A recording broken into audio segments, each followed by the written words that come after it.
Saudi Arabia, the driving ban, that lasted decades. For nearly 60 years, Saudi women couldn't legally drive. It wasn't a custom, it was law. Until 2018, every car trip required a male guardian or driver, turning everyday life into a negotiation. The rule came from a 1957 religious edict linking female driving to immorality. But resistance grew online. In 2011, activist Manal al-Sharif filmed herself driving through Khobar, posted it on YouTube, and got arrested. Her video sparked outrage and momentum. When the ban finally lifted, women flooded the streets in celebration, some weeping behind the wheel.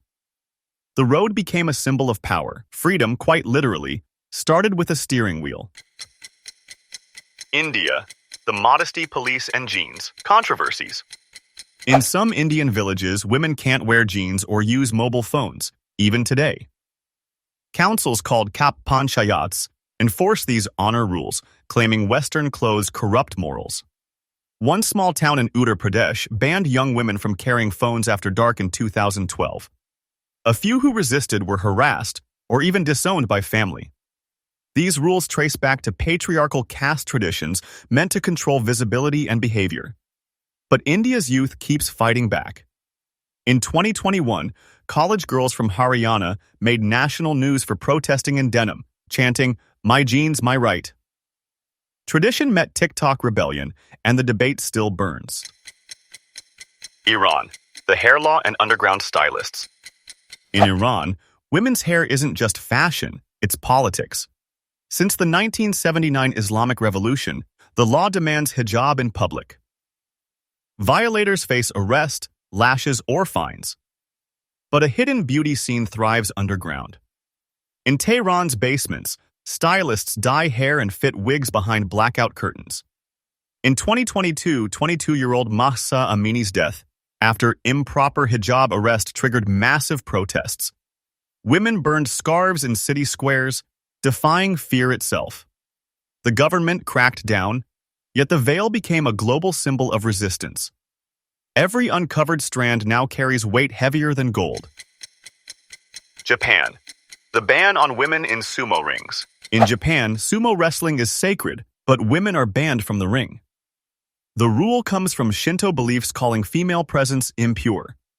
It dates back centuries, yet in 2018 it shocked the world when women medics were ordered off a ring while saving a man's life during a match. The Japan Sumo Association later apologized, but the law stayed. Female wrestlers train in private gyms, never allowed on official dohyo stages. For them, breaking that circle means rewriting religion itself. The ring remains small, but the fight is massive. Nigeria, the marriage law that shocks outsiders. In parts of northern Nigeria under Sharia law, a woman's marriage can be arranged and ended without her full consent. The Child Rights Act sets 18 as the minimum age, but not every state enforces it.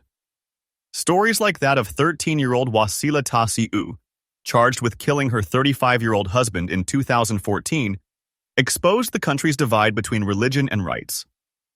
Many girls are married before they finish primary school, pushed by poverty and tradition. Change is slow, but activists like Mariam Uwais are fighting for reform. In this battle, childhood itself is on trial. Russia, the dangerous jobs women can't have. Until 2021, Russia barred women from 456 jobs. Yes, 456. Too dangerous, officials said. The list banned female train drivers, sailors, and even truck mechanics. The rule came from a 1974 Soviet labor code meant to protect women's health. But times changed. Yekaterina Savina fought back and became the first female metro train driver in Moscow in 2021. The law was partially lifted, but many restrictions remain. It's a reminder, protection can sometimes look a lot like control. United States, the bikini bans that still exist. America loves freedom but not always bikinis. In some U.S. towns like Myrtle Beach, South Carolina, and Ocean City, Maryland, it's illegal for women to go topless in public while men can. These decency laws date back to the 1930s, when exposed midriffs were scandalous. In 2020, a group called Free the Nipple sued Ocean City, arguing gender discrimination. They lost. Local courts called it protecting public sensibility. The irony? The same beaches sell t-shirts with bikini prints. In the land of liberty, equality sometimes stops at the shoreline. North Korea, the law of approved hairstyles. In North Korea, women can't just pick any haircut. The state offers about 15 approved styles. Nothing flashy, nothing Western.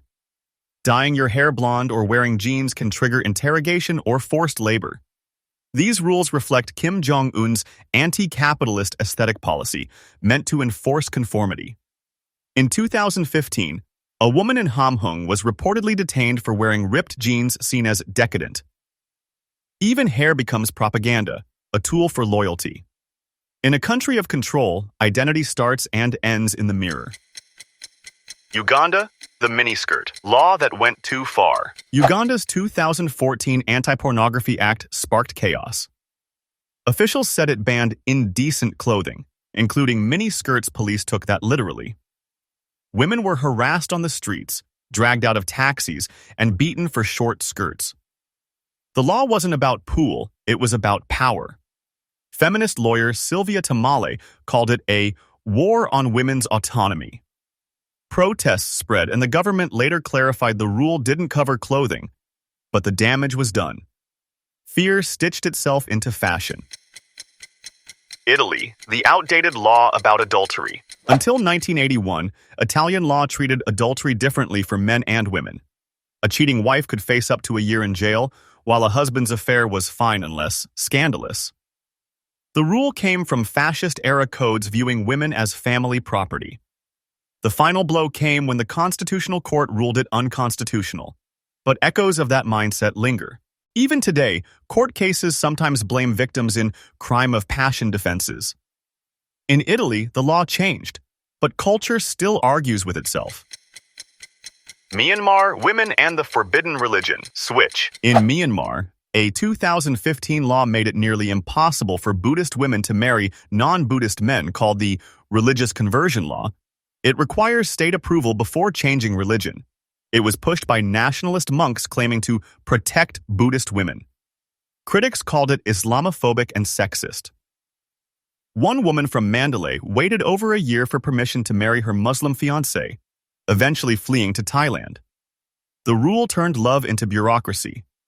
In a place where belief is identity, marriage became a political act. Afghanistan, the rule that erased their names. In parts of Afghanistan, women's names can't be spoken in public. On IDs, hospital forms, even gravestones, they're listed as mother of or wife of. It's an old honor code namus tied to family dignity. Saying a woman's name is seen as shameful. In 2020, the Where Is My Name campaign demanded legal recognition, led by Lalali Osmani. By 2021, the government agreed to include women's names on official documents. But when the Taliban returned, progress froze again. Silence, once broken, was forced back into the dark. Philippines, the night work ban for women. For decades, women in the Philippines couldn't legally work night shifts. The 1948 Labor Code banned it for their protection. Factories and bars were off limits from 10 p.m. to 6 a.m., but the law crippled careers and independence. In 2011, it was finally repealed, allowing women to work anytime. Still, many employers cite safety to keep them out. One Manila call center worker said, "They want our voices on the phones, but not our faces on the street." Old fears die hard, especially under fluorescent lights. Sudan, the law that criminalized pants. Before 2019, Sudan's public order law let police arrest women for wearing pants. The rule came from Islamist codes after 1989.